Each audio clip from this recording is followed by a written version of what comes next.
Hermanos, tengan ustedes un feliz sábado, cada uno de ustedes. Hoy es un día muy especial porque el Señor nos ha dado vida, porque tú estás vivo, porque yo estoy vivo, porque tenemos nuestros hijos y tenemos nuestra familia a nuestro lado. Y yo quisiera orar esta mañana antes de comenzar el mensaje de hoy por la familia, por tus hijos, por el hijo que está en casa, por el hijo que ya salió de casa porque ya es mayor, o por el hijo que está yendo a la iglesia, pero por el hijo que no está yendo a la iglesia, por aquel hijo que está desviado, aquel hijo que está haciendo cosas que tú no apruebas.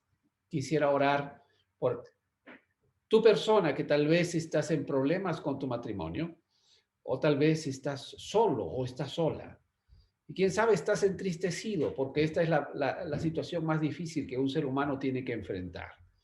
Voy a orar por ti esta mañana, antes de comenzar el estudio de la Sagrada Escritura, para que nuestro Padre, nuestro Señor, pueda darte el poder, pueda darte la fortaleza que necesitas. Oremos. Querido Señor, estamos agradecidos a ti de todo corazón, porque podemos depositar nuestras cargas, nuestras necesidades, nuestros dolores, nuestras frustraciones y sobre todo, Señor, a nuestros hijos en tus manos. Tal vez hay algún hijo que no está asistiendo a la iglesia, que no te está buscando de corazón. Tal vez tenemos algún hijo que está metido en muchos problemas, algún hijo que está preso, alguna persona que está sola, sufriendo en este momento por la ruptura de su matrimonio. Tal vez tenemos alguna persona que piensa que el mundo se terminó para él o para ella. Señor, tú estás con nosotros, tú estás al lado de ellos, que puedas traer a su corazón y a su mente la seguridad que los acompañas en este momento difícil. Ayúdanos a estudiar tu palabra, Señor, esta mañana, y ayúdanos para que nosotros podamos encontrar en tu mensaje y en tu palabra lo que necesitamos hacer como padres. En el nombre de nuestro Señor Jesús te lo pedimos. Amén. Hermanos, estoy pensando en aquellas personas, tal vez que están solas, que tienen hijos, pero no están viviendo en pareja en este momento.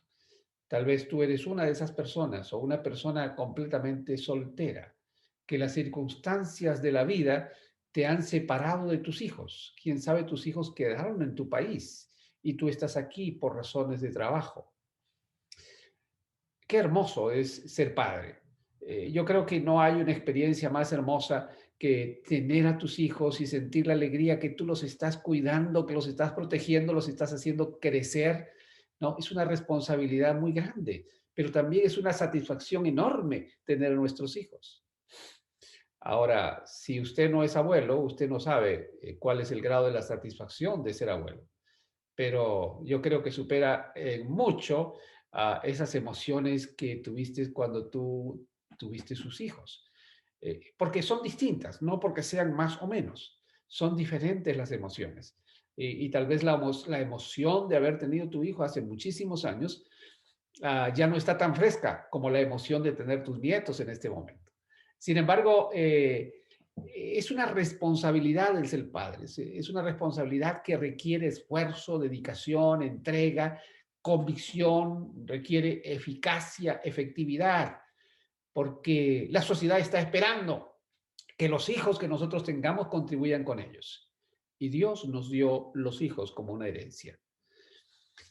Los que tenemos hijos bajo nuestra responsabilidad, ya sea como padres o como abuelos o como padres de crianza o como tutores, ¿no? Nos acompaña una ineludible responsabilidad de realizar un trabajo completamente responsable. Una pareja joven vino a buscarme hace algún tiempo y me dijo él, pastor, no sé qué podemos hacer. El niño que tenemos nos ha causado problemas entre nosotros porque no podemos armonizar nuestra vida diaria como jóvenes y la responsabilidad de padres. Esto, aunque no todos lo expresan, pero cuando los padres son demasiado jóvenes, quieren armonizar su vida social los fines de semana con su responsabilidad de padres. y a veces no tienen con quién dejar a sus hijos. Y a veces los dejan a sus hijos con sus abuelos, con sus tíos, con sus primos. Algunos padres de manera inconsciente replican los modelos que recibieron en su infancia y creen que lo más importante cuando uno tiene un hijo es darle comida, es darle vestido, es darle techo, es cuidarlo físicamente, que no se accidente, y es proveerle una educación académica formal, es decir, enviarlo a la escuela. Además, darle entretenimiento, porque cuando los muchachos están aburridos causan problemas, así que tengo que crear cosas nuevas para que se entretengan. Y además, no se olviden que parte de esta responsabilidad, piensan algunos padres, es corregirlos. Cada vez que hagan lo que yo no quiero, pues los corrijo, ¿no? Y les enseño que eso no está bien. Además, añaden algo importante. Tenemos que celebrarle sus cumpleaños. Y los padres enseñan a sus hijos que hay que celebrar los cumpleaños, que hay que recibir regalos. Y en Navidad hay que darles regalos. Y a veces cuando los niños tienen algún éxito en la escuela, pues hay que darle también un regalo. Estas prácticas son buenas, pero no van a lograr los resultados que nosotros esperamos si no son respaldados por una educación integral que desarrolle todas las facultades del niño. El ser humano cuando nace quiere ser eh, formado como un ciudadano positivo, no lo sabe, pero quisiera, porque cuando tú ya creciste, dijiste, ¿por qué no me dieron lo que yo necesitaba? ¿Por qué no me obligaron a ir a la escuela? ¿Por qué no me obligaron a hacer esto, aquello y lo otro? El ser humano necesita crecer como una persona empática, tolerante, con un buen juicio, con una mentalidad de sabio, con autocontrol, con un carácter lleno de amor cristiano que lo convierta en un candidato al reino de los cielos. Ese es el ideal que todos queremos para nosotros. Ahora la pregunta es si es el ideal que queremos para nuestros hijos. Y ustedes dirán, pastor, perfectamente, eso es lo que queremos para los hijos. Pero saben, hermanos, esto no se logra solo si te dedicas a suplir las necesidades básicas de tus hijos. El desarrollo de un carácter que refleje el amor, la bondad, la tolerancia, la fe, la mansedumbre, la alegría, la creatividad, la generosidad, la paz, la humildad, requiere de un trabajo dedicado, responsable, en el cual los padres modelemos una vida cristiana para que el niño, con nuestro ejemplo, pueda replicar lo que nosotros somos. Allí la cosa se pone difícil. Hoy vamos a hablar de cómo podemos cumplir nuestra responsabilidad de padres, criando hijos que sean útiles a la sociedad y que sean herederos del reino de los cielos. Yo y mis hijos, vamos a confrontarnos con ellos. Cuando un niño llega a las manos de sus padres biológicos o sus padres de crianza, Dios es el que entrega a estos niños. Ahora, ¿saben? Dios es tan maravilloso que Dios envía a los niños al mundo con todos los software o programas que el niño necesita para poder llegar a ser inteligente, para poder llegar a amar a Dios y para poder tener las mejores condiciones en su vida. Todos esos softwares, todos esos programas están en el niño cuando nace. Lo que pasa es que esos programas tienen que ser desempacados, tienen que ser instalados. Algunos de esos programas se comienzan a instalar apenas la mamá da a luz, ¿no? El niño comienza a conseguir muchas cosas. Sin embargo, hay muchos softwares que requieren asistencia para poder ser desempacados, para poder ser activados. Y además, cada uno de estos softwares tiene un tiempo específico en los cuales hay que instalarlos. Lo que se conoce como ventanas de oportunidades o como tiempos críticos en la vida de un niño, especialmente en el desarrollo del cerebro. Por ejemplo, el aprendizaje de uno o más idiomas a través del cual el niño se va a comunicar, lo tiene que aprender máximo en los primeros 4 años de vida. Los fonemas, es decir, los sonidos de las palabras, tiene que comenzar a aprenderlas desde que está en el vientre de la mamá. Cuando un niño nace, ya puede identificar a las pocas semanas si el ambiente en el cual se encuentra es un ambiente familiar o no, por el idioma que las personas hablan.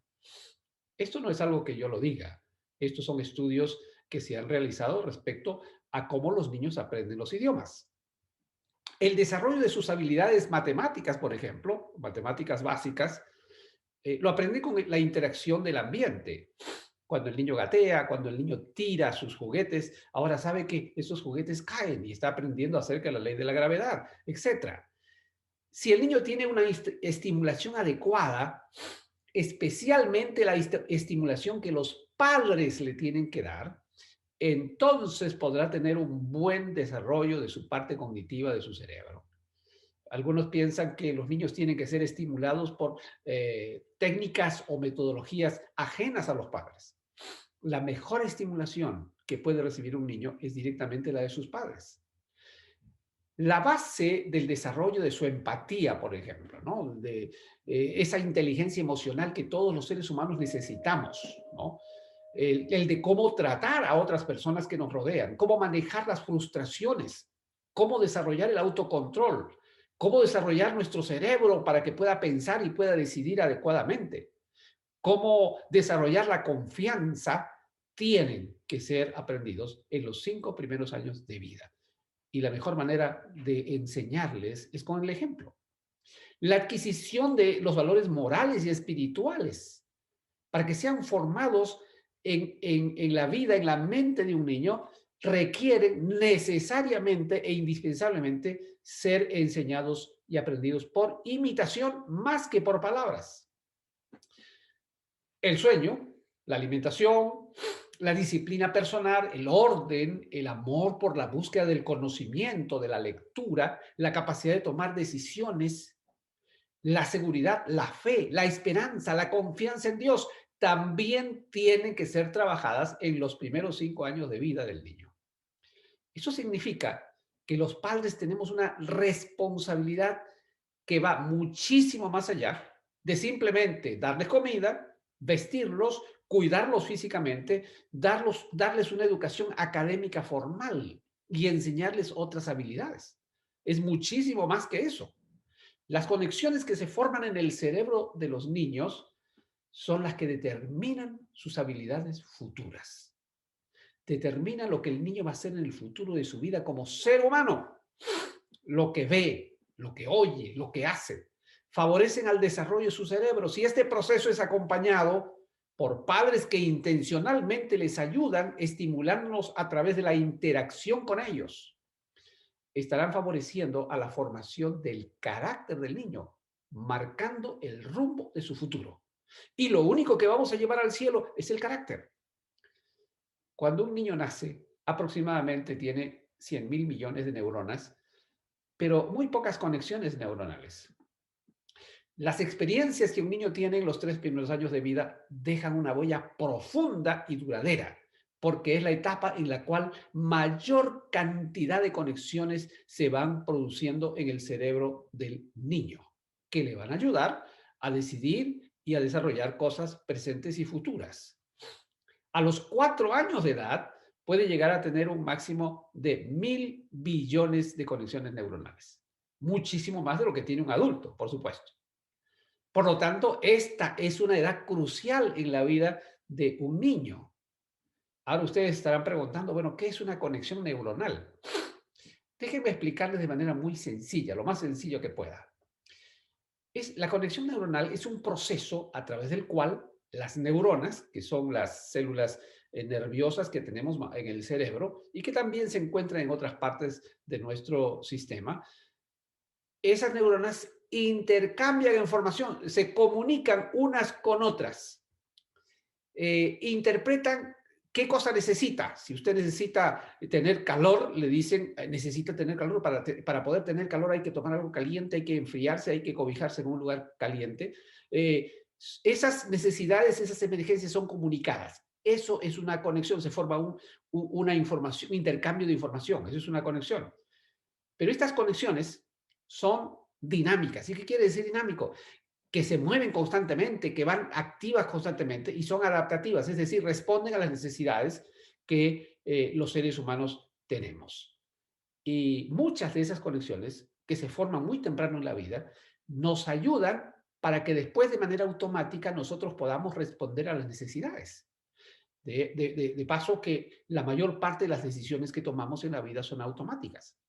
De manera que nosotros necesitamos formar a nuestros hijos con esas conexiones, con esas órdenes ejecutivas en el cerebro para que ellos puedan actuar de manera adecuada en la vida. Los niños son como esponjas que aprenden todos los días y de manera muy rápida y espontánea. ¿Y de dónde aprenden?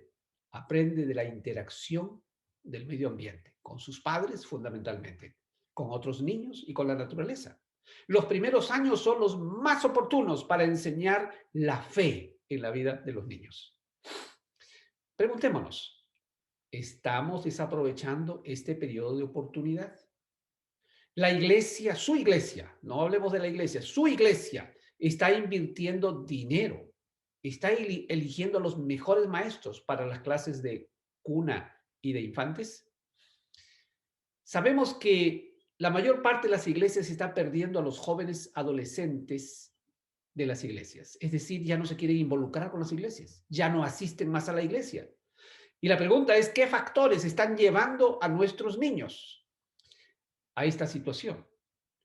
Existen muchísimos estudios en los cuales se muestran las tendencias y las razones por las cuales nuestros jóvenes están abandonando la iglesia. Hay muchas razones por las cuales se está abandonando la iglesia. Nos preguntamos, ¿cuáles son esos factores? Pues vamos a revisar alguna de los estudios que tenemos aquí. Tenemos un par de estudios que yo quiero compartir. El primero es un estudio realizado por la iglesia, que es el estudio de Valiogénesis. Y muestra este estudio que el grupo de niños entre sexto y octavo grado que estaban expuestos a un ambiente que incluía la iglesia cristiana, la familia cristiana y la escuela cristiana, ¿no? Que de cada 100 niños que asistieron a estas escuelas, solamente un grupo pequeño se fue de la iglesia, no maduró bien. Y el porcentaje es el siguiente. Nosotros tenemos 93 de cada 100 mantuvieron esa fe en la iglesia. Y cuando no se combinaron esas tres cosas, la probabilidad de que se quede en la iglesia era de 7 de cada 100. Eso quiere decir que si no recibe estos tres componentes, estaremos en una tremenda desventaja para poder seguir formando la vida de un hijo, de un niño para el reino de los cielos. Otro estudio de investigación fue realizado por el grupo Barna. Hizo una encuesta entre 4.200 jóvenes y adultos que asisten a la iglesia.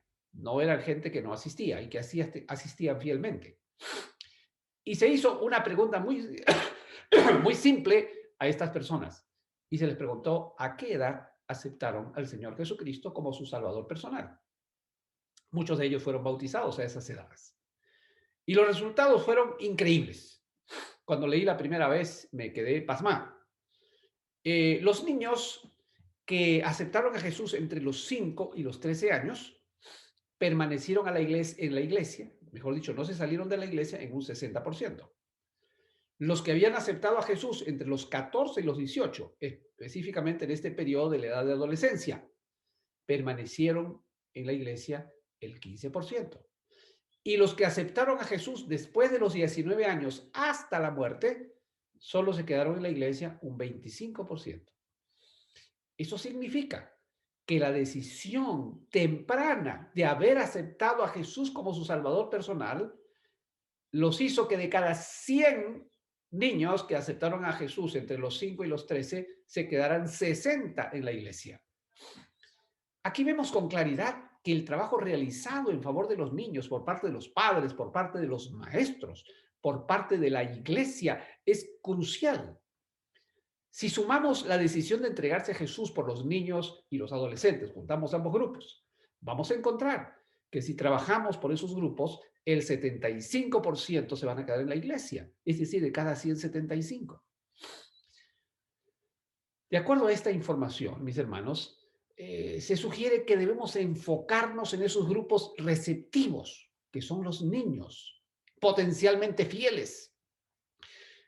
En realidad, la mayoría de las decisiones que se toman en los primeros años de la vida son las más estables. No podemos ignorar estos estudios de investigación. Los primeros 7 años de vida son fundamentales.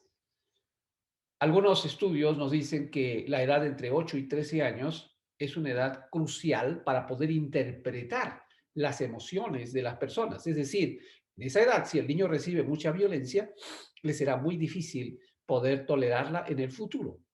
En los primeros años de la adolescencia, el cerebro del adolescente pasa por un torbellino de situaciones que lo llevan a hacer una especie de reingeniería del cerebro. Se mueren algunas conexiones que habían tenido antes, se refuerzan otras y aparecen nuevas. Esta es una etapa muy vulnerable porque se está afirmando como adulto. Por esa razón, ustedes se habrán dado cuenta, los que tienen hijos adolescentes, que no se quieren juntar muy cerca de los padres. Quieren hacer las cosas por sí mismos, quieren experimentar.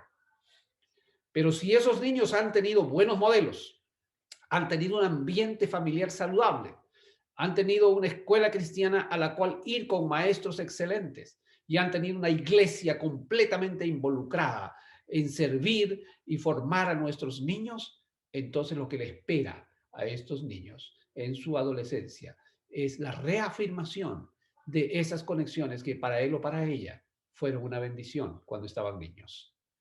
¿Qué espera Dios de cada uno de nosotros como padres, hermanos? Frente a esta gran responsabilidad, a este gran desafío, nos toca formar a un ser humano. Y lo más difícil es que es un ser humano que tiene sus propias características de personalidad, toma sus propias decisiones y que ha de construir su propio futuro. ¿Cómo podemos encargar esta realidad? Padre, madre, ¿qué pide Dios de ti?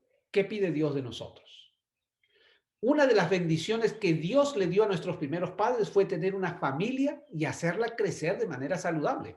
¿Se acuerdan ustedes que cuando Dios creó a Adán y a Eva y luego los bendijo con el matrimonio, les dijo fructificados y multiplicados y llenen la tierra, es decir, crezcan? Y para crecer no hay que morir, para crecer no hay que pelear, para crecer había que ser saludable. Esto implicaba cuidar las facultades físicas, las facultades mentales, emocionales, sociales y espirituales. Si no les damos este cuidado a nuestros hijos, entonces no se cumplirá la bendición que Dios le dio a Adán y a Eva. El cuidado físico va a evitar la muerte por enfermedad. El cuidado mental va a cuidar que nuestros hijos no mueran por suicidio o que no maten a alguien. El cuidado emocional va a ayudar para que la convivencia de nuestros hijos sea pacífica y empática. El cuidado social va a garantizar la formación de familias, de pueblos y de naciones que van a ayudar a ser fuertes y cooperativos. Y la salud espiritual va a garantizar el crecimiento dentro del plan de Dios, de vivir con sus hijos por la eternidad. ¡Qué maravilloso! La pregunta es, ¿ha cambiado Dios sus requerimientos en nuestros días? ¿Ha modificado Dios los métodos para desarrollar a nuestros hijos? ¿Quiere Dios que ahora en esta situación del mundo hagamos las cosas distintas? Por supuesto que no, porque Dios no cambia. Lo que él dijo ayer es lo mismo hoy. Y Salomón, por inspiración divina, dijo, instruye al niño en el camino correcto y aún en su vejez no lo abandonará. Proverbios 22:6. La palabra traducida aquí como instruye es la palabra hanak en hebreo, que en realidad da la idea de estimular, de inspirar, de guiar. No incluye el sentido de coaccionar ni obligar. En este proceso hay que respetar la individualidad del niño y ayudarle a desarrollar positivamente sus fortalezas, a manejar bajo control sus debilidades. Tenemos que enseñarles, por supuesto, con el ejemplo, a mantener cordura, a actuar con sabiduría y al tener control sobre sus emociones. ¿Por qué es tan importante que el niño ejerza su libre albedrío y que tome sus propias decisiones. Porque cuando él toma sus decisiones y ejerce su libre albedrío, entonces desarrolla su corteza prefrontal, es decir, aquella que lo prepara para ser seguro, para tener un buen juicio, para tener sentido común y para poder tener un autocontrol. Eso tiene que ver con el desarrollo de la inteligencia también emocional, porque le va a garantizar una educación basada en el crecimiento espiritual del niño. Esa es la otra razón. Lo prepara para encaminarse en su desarrollo hacia el reino de los cielos. Hermanos, educar de ninguna manera es adiestrar. A veces algunos equivocan y dicen, bueno, yo lo ordeno y tiene que hacer lo que yo digo sin dudas ni murmuraciones. Estilo militar. El adiestramiento se usa para los animales irracionales. Ellos deben manejarse básicamente con estímulos, ¿no? Que condicionan la respuesta que esperamos. Eso lo demostró Pavlov. Al querer educar a los hijos usando el método de anular la capacidad de pensar, ese no es el plan de Dios. Al someter su voluntad a los de los padres, no está de acuerdo con el plan de Dios, porque Dios le dio al ser humano el libre albedrío y le dio la capacidad de tomar decisiones por sí mismo. Y si el niño no aprende a tomar sus propias decisiones desde pequeño y depende de alguien que lo haga, ya sea de su padre inicialmente, después se va, si es mujer se va a casar con el esposo, si no va a depender de la esposa y si no va a vivir a la deriva en la vida. Los padres estamos llamados a educar a nuestros hijos para que desde pequeños aprendan a automanejarse de acuerdo al plan de Dios. Si no les enseñamos el autocontrol y a tomar sus propias decisiones correctamente, no estarán preparados para decir no cuando tengan que decir no. Y no están preparados para decir sí cuando tengan que decir sí, cuando tengan que confrontarse ante las dificultades y los problemas de su vida real. El otro uso de la palabra Hanak es dedicar, ¿no? La dedicación a Dios. Se menciona el Hanak también cuando se usa la dedicación del altar, cuando se usa la dedicación de los muros de Jerusalén. Y en todo caso diríamos que este proverbio aconsejaría dedicar a nuestros hijos a Dios cuando están niños. Sea que signifique inspirar, que signifique guiar, que significa mostrarle el camino o consagrar a Dios, tenemos que ver que Dios trae para nosotros el camino correcto y no es el camino del niño, es el camino de Dios.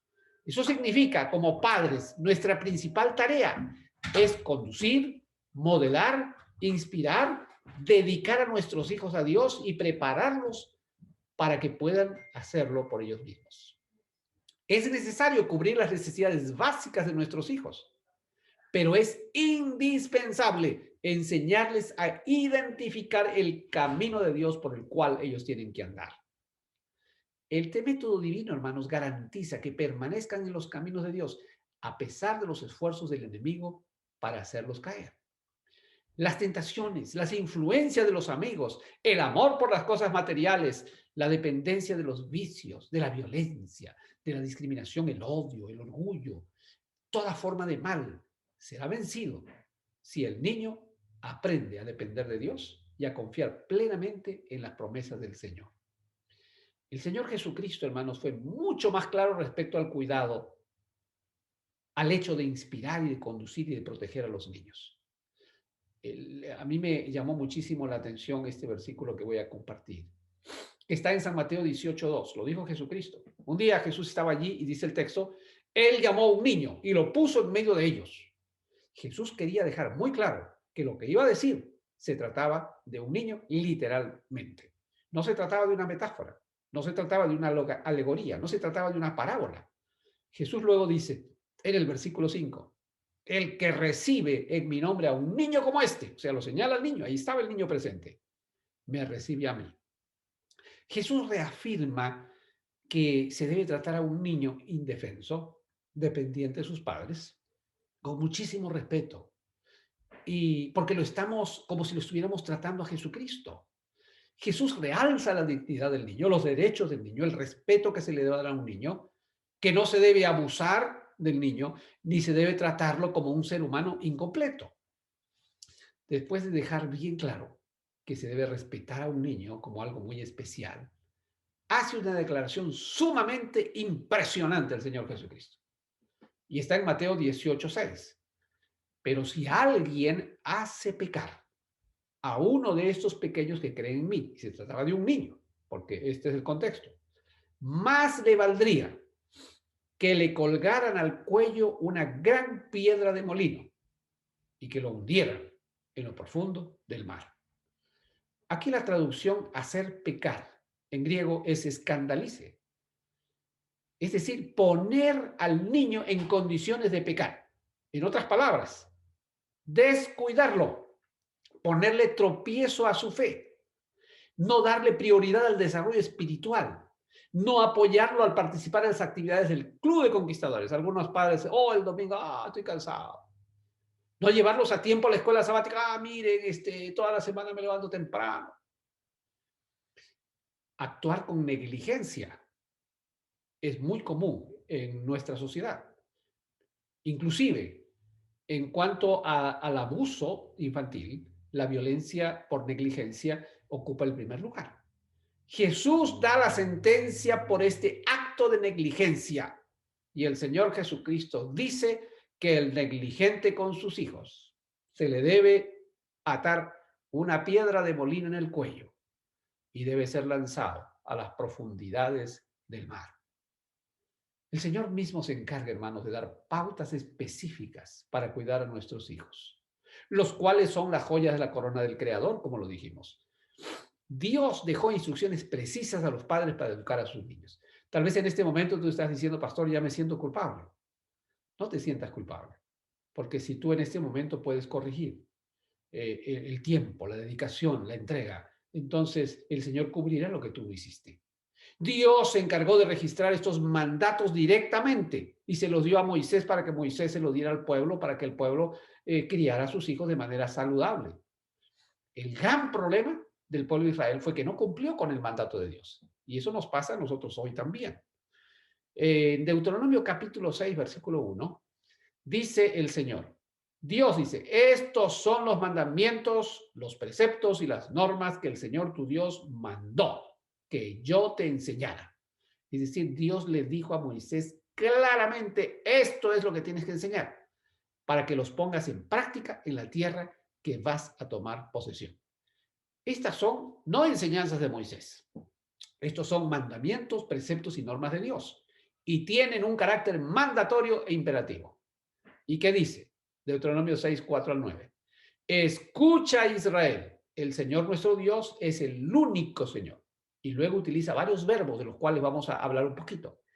Ama al Señor tu Dios con todo tu corazón y con toda tu alma y con todas tus fuerzas. Luego dice, grábate en el corazón estas palabras que hoy te mando. Vayan recordando este versículo.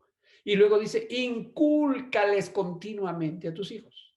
Y luego dice, háblales de ellas cuando estés en tu casa, cuando vayas por el camino a la tienda, al parque, a donde fuera, cuando te acuestes y cuando te levantes.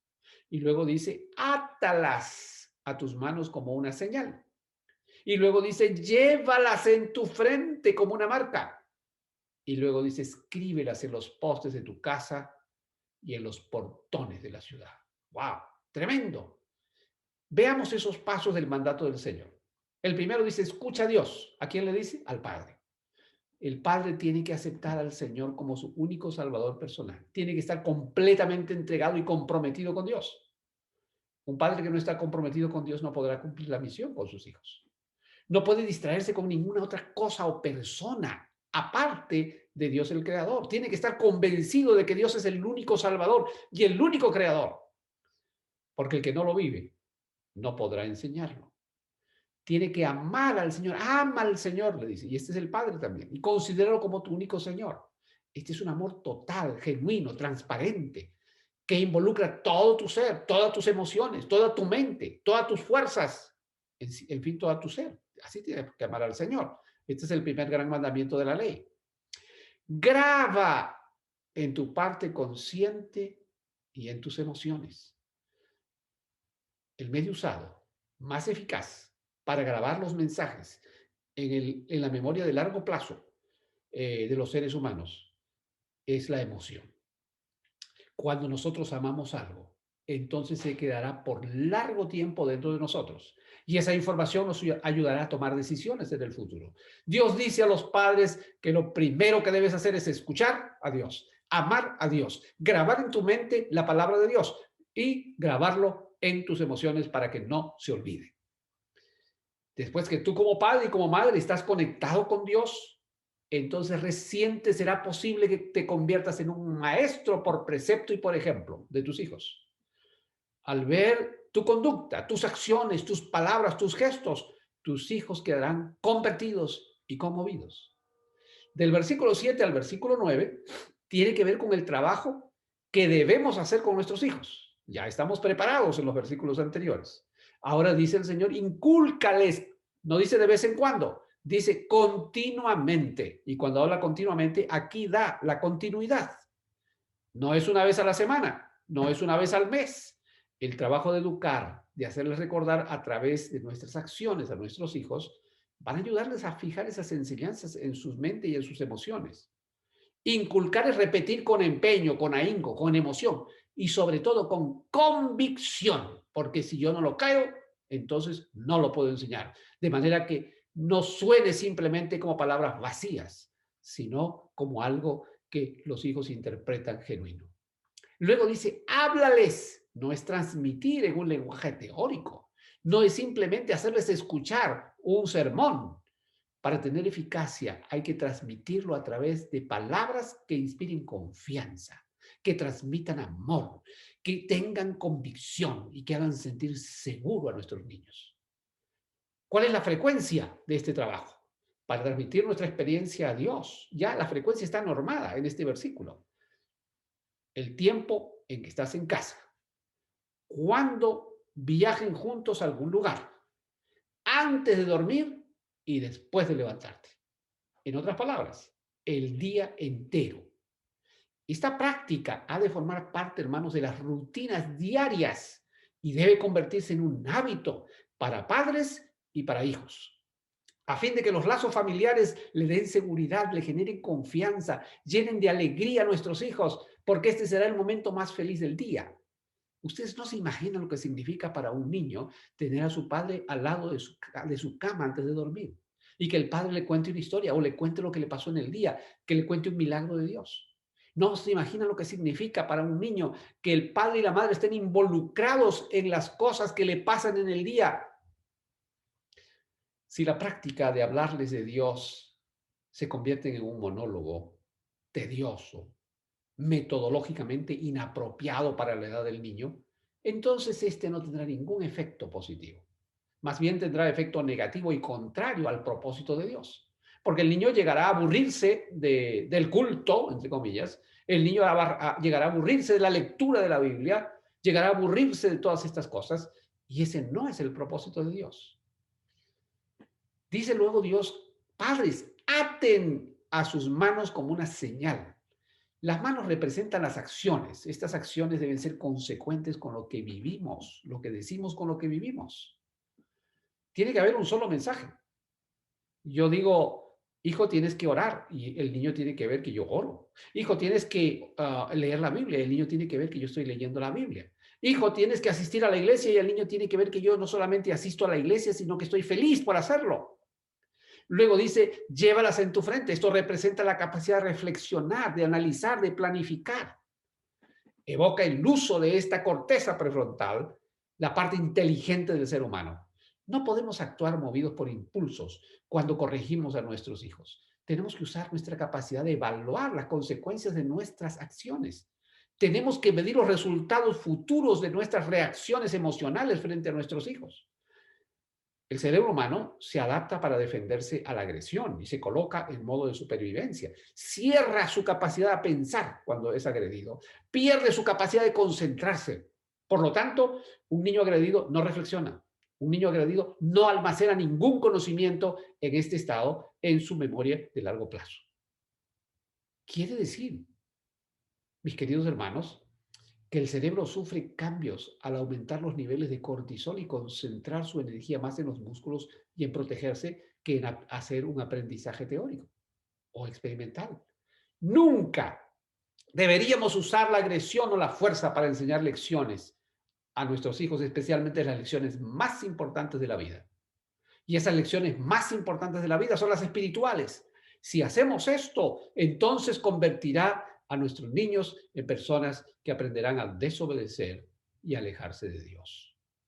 No podrán aprender el autocontrol, serán incapaces de manejar sus vidas en los momentos más difíciles. Además, será desfavorable para el desarrollo de su inteligencia emocional y sobre todo, no lo estará preparando para el reino de los cielos. Y por último, hermanos, colocas en los portones de tu ciudad. En aquellos días, las ciudades tenían una sola puerta y en esa puerta se publicaban muchas cosas. Y era un lugar cuando la gente pasaba, la gente veía. Es como poner un letrero luminoso en la única entrada que existe. Hoy día ya no existen las ciudades con únicas puertas. Hoy día nuestros hijos están expuestos a todo tipo de información. ¿Qué debemos hacer los padres? Tenemos que llevar a nuestros hijos a los lugares donde ellos puedan informarse las cosas positivas que le edifiquen, donde ellos puedan encontrar en libros, en material, las cosas que han de ser para su edificación. La escuela cristiana, por ejemplo, la escuela sabática, los clubes de la iglesia, los paseos a museos educativos, las conferencias para jóvenes, los conciertos de música cristiana y todo eso, todo aquello que desarrolla el espíritu de nuestros hijos. Tenemos que llevarlos a esos lugares, esos son los portones de la ciudad, para que ellos sean expuestos directamente a las cosas positivas. En nuestra responsabilidad tenemos que ponerlos en contacto con todo lo bueno que Dios ha puesto en este mundo para que el niño reciba la influencia de esa exposición y se edifique. Hermanos, Dios nos ha llamado a vivir en un hogar lleno de amor y de su presencia. Cuando decidimos unirnos en matrimonio, nos comprometimos a formar un solo equipo, una sola empresa familiar. Nos prometimos amor, fidelidad, respeto y vivir en un hogar dirigido por el Señor Jesucristo. Al recibir el regalo de los hijos, los cuales le pertenecen a Dios, nos comprometimos como padres cuidarlos, amarlos, guiarlos y prepararlos para el reino de los cielos. Hoy nos toca renovar este compromiso con nuestra pareja, con nuestra familia, con nuestros hijos y con Dios. Hoy nos toca comprometernos con nosotros mismos, con nuestros hijos y con el mandato de Dios para amarlos y para formarlos siguiendo la metodología divina para que nuestros hijos lleguen al reino de los cielos.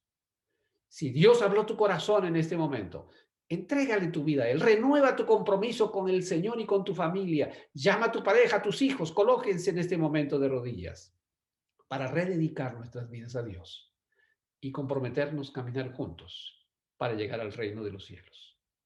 Vamos a orar. Eterno Padre, gracias Señor por tus bendiciones. Gracias Señor porque hay muchos padres que están tomando decisiones en este momento. Señor, queremos pedirte que tú puedas perdonarnos por los errores del pasado. Queremos pedirte que tu Espíritu Santo trabaje en el corazón de nuestros hijos al cambiar en este momento el rumbo de nuestra educación en favor de nuestros hijos. Y que cuando tú vengas podamos estar juntos para no separarnos jamás. Te lo rogamos en el nombre de nuestro Señor Jesucristo. Amén.